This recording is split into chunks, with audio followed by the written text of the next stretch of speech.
For 2 weeks, you were processing this information, considering... I thought she was going to have classic symptoms. I thought my daughter is falling off a cliff and I can't stop her. The daughter I know is dying. That's based on what I was reading, that's what I thought. I mean, I knew she wasn't actually dying, but, you know, I mean, I wasn't... Because we had... Obviously, it wasn't going to really be a funeral, but in my mind, I kept saying, Jonathan, why do I feel like I need to plan a funeral? You know, I was in shock. We were reading about the regression, and the regression is different for every single individual. And when you read it, and you don't know when it's going to stop for your child because you've now just discovered this, it can be very bleak. I taught her how to, We had no idea how low the lows would be. We were so, I don't think we were sleeping. We were, either I was on the internet researching, or I was with Hannah teaching her how to go up and down the stairs again. I would make up songs. I would like scoot down the stairs with her with my hands on her hips. You know, I was like a mother jumping off a cliff after my daughter is what I was like. I wasn't thinking. I was like, oh my God, I have to stop this, I have to stop that. She's gonna starve, I have to cut the bites this small, I have to move her jaw up and down so she can swallow because she's lost 10% of her body weight. You know, oh my God, my child's falling off a cliff, I have to help her walk up and down the stairs. Maybe if I sing her the song, she likes music. If I pick her up and I move her up and down, will she start jumping on the trampoline again? You believed in life. You believe that these actions that you would take, that you've just described, could reverse this. I don't know. They helped her, though. I don't know. I wasn't even, it was just my love for her. So you're saying it's kind of an automatic maternal reaction? Yes. Absolutely. I didn't think. And the doctors said that's one of the reasons. First of all, girls that have these regressions almost never regain any skills that they lose. Repeat that. Almost all of the girls that go through the regressions never regain any of the skills that they lose. And Hannah regained her ability to chew, regained her ability to walk up and down. I'm going to get to that in a moment. I'm taking you through your darkest hour. Okay. Yeah, sure. Because the crucifixion preceded the resurrection.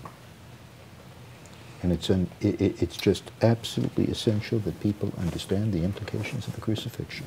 Yep. Okay. He doesn't like that part, to dwell on it. Well, I spent every night, until we got the genetic test back, and we knew. So during this kind of 2-week period where we knew, but we didn't have genetic confirmation, but everything else had been ruled out. We knew.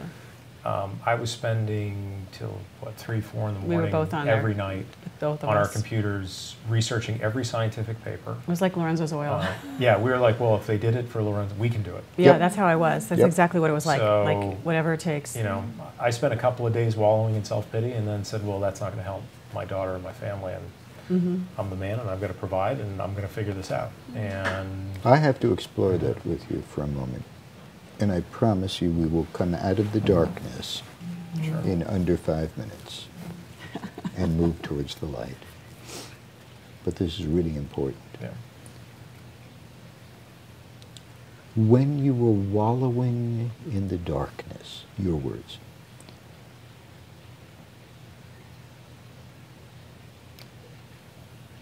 did you ask us, did you even consider this is something that has happened because of me? Did you feel a personal sense of pain? Did you say this was God's choice? This just happens? When you say self-pity, did you feel a sense of guilt, participation in the experience? Some men would. I'm sure I've ran through that as an emotion of why me and what did I do wrong? And yeah, I'm sure I did. I don't remember that or dwell on it, but I'm sure that went through my mind. I think anytime you have any type of tragedy like that, you know, you kind of sit there and go, why me? Heidi, did you feel a sense of that as well? That something about you that made this happen? Or did you not consider that you had a healthy, wonderful child before? Or was that something that went through your mind?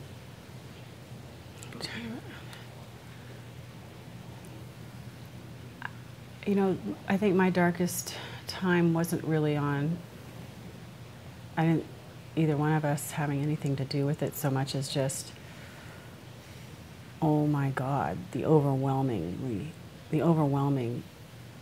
implications of what that meant for my daughter and us. And, you know, I mean, you know, I remember after she got her diagnosis, someone said, well, you know, not everybody goes to Harvard.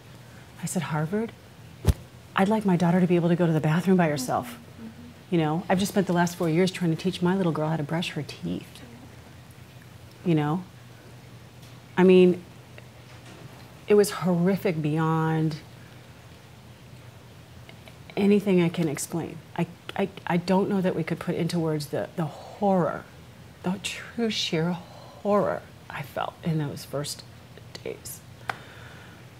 Did you share the information with family, friends? Did you keep it to yourself? Did you just talk to the medical community? We did not tell very many friends. We told our family And only. families. Until we got the blood test back. I think we were so horrified, we were afraid to say it out loud, lest it be true. Even though we knew it was true, we couldn't say it out loud.